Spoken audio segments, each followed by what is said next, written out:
নোয়াখালীর চাটখিলে বহু আলোচিত এসএসসি 2000 এবং এইচএসসি 2002 সাবেক শিক্ষার্থীদের সংগঠন ফ্রেন্ডস ক্লাবের অর্থায়নে বন্যা দুর্গতদের মাঝে এবং আশ্রয় কেন্দ্রে ঔষধ বিতরণ করা হয়েছে।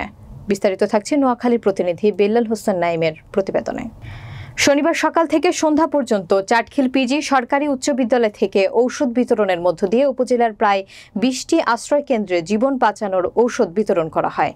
কামালপুর মোহাম্মদ হাশেম উচ্চ বিদ্যালয় আশ্রয় কেন্দ্রে ঔষধ বিতরণের মধ্য দিয়ে এই কার্যক্রম সমাপ্তি ঘোষণা করা হয়।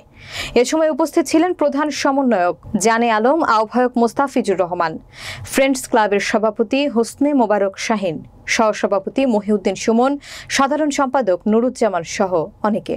সংগঠনের সদস্যরা জানান, আগামীতেও এমন সহযোগিতা অব্যাহত থাকবে। বন্যার পরবর্তী প্রাদুর্ভাব ও স্বাস্থ্য ঝুঁকির কথা চিন্তা করে পরবর্তী কার্যক্রমগুলো অব্যাহত রাখার আহ্বান জানান সদস্যরা।